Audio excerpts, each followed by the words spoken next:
Bye, Spice. Spicy always goes to this end of the forest.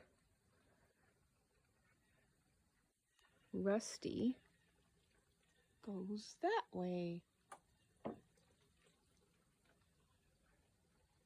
This is her little area.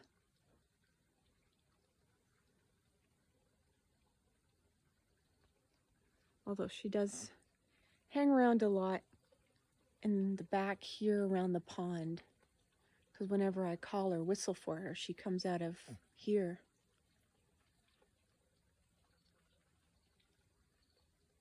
What the heck did she just do? Did you see that? What?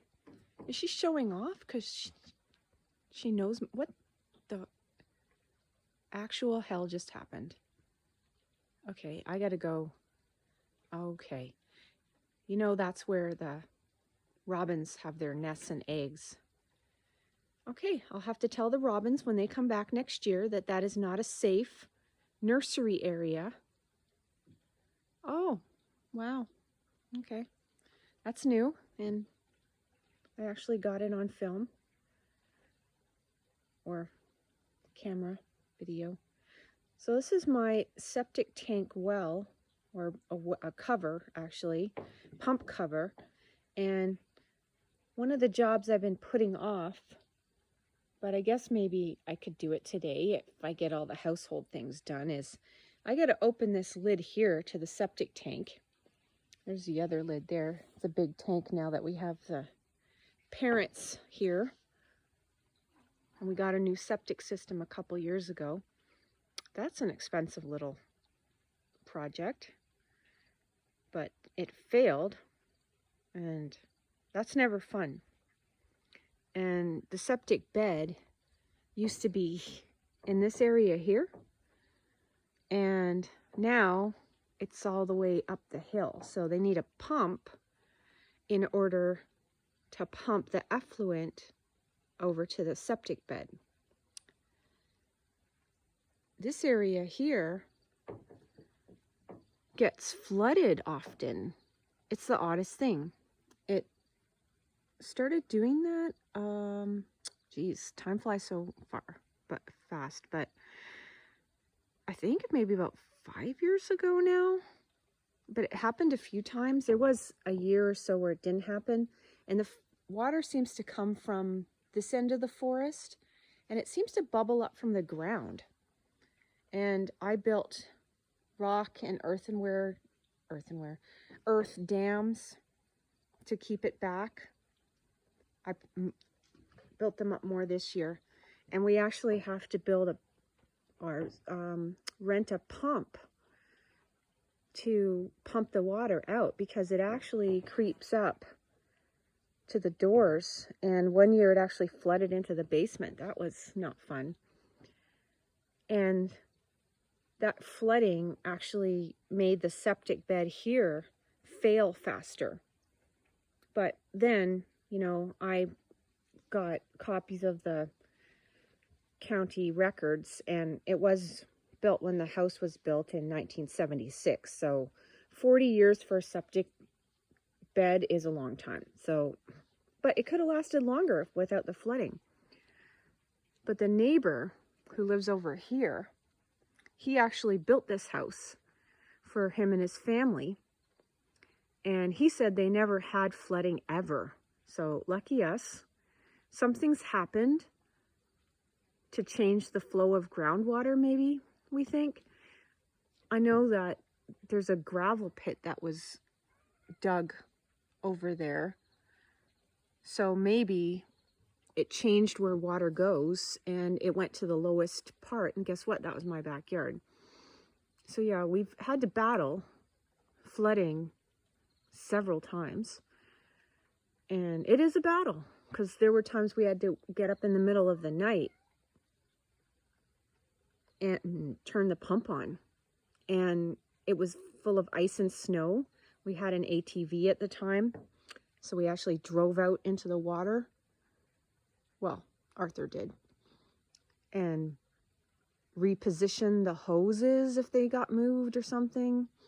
And then I got tall rubber boots, and that became my job. But it's never fun to put your hands into icy water. But you got to do it. And the neighbor is supposed to come with his tractor and really build up this area for us. Believe it or not, we don't own that little section. So there's 2 apple trees over here, and the property line actually goes through them. So even this part of this section over here, we don't own. And there's an outhouse back there. They built that one time when they had a wedding. We don't actually own that. And possibly I can talk him into selling that little section at some point, because they're getting older. He's going to be 80 in a couple years. He doesn't have any need for that. So anyway,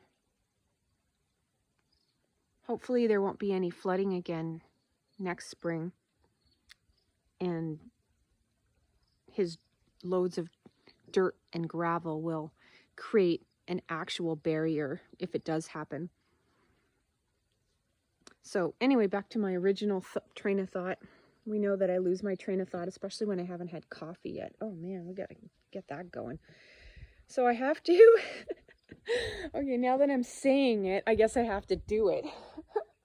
Later, I have to unscrew the lid off this, and it's gonna be stinky. No getting around that. And I have to take this filter out and clean it. That has to be done once a year, or the system can back up. So yeah, I guess I'll do it later. I've been putting it off. I mean, I didn't do it until October, almost, you know, winter was coming last year. So I feel I have time. But one of the first years after we got the septic system put in, and that was fun too. It was really expensive, like $18,000. And we didn't have that money, so that gets borrowed, and then you pay interest on it and gets you into holes, and that's life. And they actually brought a giant excavator through my backyard. And me and my father-in-law would sit over here on the corner and watch it. And the guy was so cool and precise that he saw me taking a video, and there's giant rocks over here and rocks throughout the area. We're in a rocky area. He picked up a rock and precisely handled it, brought it over to where I had the camera, and it really amused my father-in-law, who was battling cancer at the time, because he used to work on construction sites. He was a surveyor in downtown Toronto, laying out major buildings. And so yeah, it was fun. But then the other kind of funny thing, oh my god, it's a monarch. Oh my god, come over here. Don't you have to fly to Mexico? But come visit us. Sorry, I get distracted by shiny things. And butterflies, as we know. So right here, I actually built a pathway from the steps to the fire pit one time out of these stepping stones that are in the shape of turtles that I bought. And I had to go to 2 Home Hardwares because they didn't have enough. And my little niece, who's now 12 this year, she helped me lay them out. She used to be a good little worker, but now she's older. You know how kids are. They just want to play video games. And she helped me build it. And I didn't know that the giant excavator was going to come through the yard, and it crushed my stepping stones. Oh well, you know, septic system, stepping stones, you know, what's more important? But if I had known that they were going to bring a huge piece of equipment through, I would have dug them up. It wouldn't have taken that long. Little shovel, like, prime up. But anyway, a couple of them still remained intact. So I actually put them around the pond area over there. So, and I like turtles a lot. I save them when they're on the road, and I bring them down the end of my road. There's a lake and there's marshlands and stuff. So I actually bring them there so they can have a happier existence, not being threatened by cars. Because it's never fun to see a turtle that's been crushed. It's very sad. And I've actually seen, believe it or not, a turtle cross this part of the yard past my pond. Like, where's it going? I don't know if there's any wet areas or ponds back there in the forest. I don't think there is. And this year, my sister-in-law, when they were visiting, actually saw a turtle out back here and going towards this part of the forest. There's like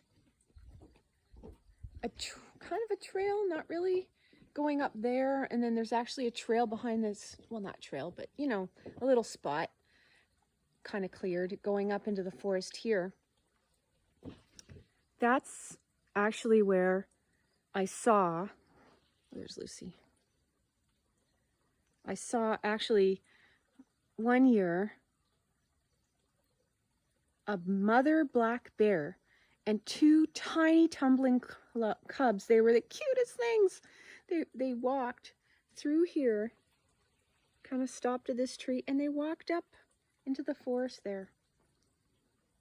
I just had a digital camera at the time I managed to grab, and I didn't want to scare them, so I kind of took the video through the screening. So it's not very good quality, but whatever, it was cool. And of course, you know, I didn't really go out in the garden for a long time because, you know, I don't want to encounter her and make her mad. She could easily kill me. It's not a problem. She'd just take her jaws and crush my skull. I actually saw, before that, I think, a juvenile black bear in this apple tree. I had a cat named Willie. That was the only cat I had at the time, believe it or not. This was a one-cat household at some point. And I called him because he used to hang out over here. And I said, Willie, Willie. And me calling him, and I saw him sauntering down through this area. And I guess that scared this bear. And I heard a slump. And the bear was in the apple tree and slid down the tree. He was eating all the apples in this tree. So, and he was there for a week until he consumed as many as he could.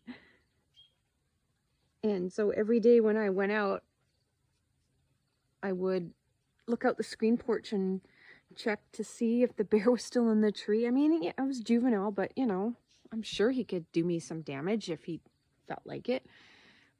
So yeah, I make sure the bear was in the tree before I got into my truck. Better safe than sorry. All right, I better go give the kitties their portion of the wet food I gave to Ralphie, who's now gone, I've discovered. I've been talking so long, I guess he's taken off. Lucy's in the back garden over there. You can kind of see her moving around. I see I have a few more fall mums to move. I wanted to make the whole back garden here full of mums, just like I have put them around. Yeah, you can see. I tried to cover this pump housing, they call it, but you know, I guess I don't water things, so it didn't really spread too much, but that's okay.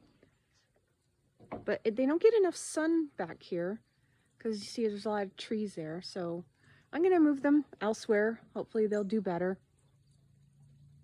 I'm working on that. She's just sitting there having a good time. Oh, made me think of another story. Just a short one. So there's a post right here where I have my grapevine on, and it used to be like a swing. There used to be two posts, but then a couple years ago a giant tree fell down and it crushed it. I was really sad because I used to enjoy going on that swing, but oh well. So now it's just my grapevine post. Bye, Lucy. Come and get some wet food. Okay, see you later. Oh, she's coming maybe.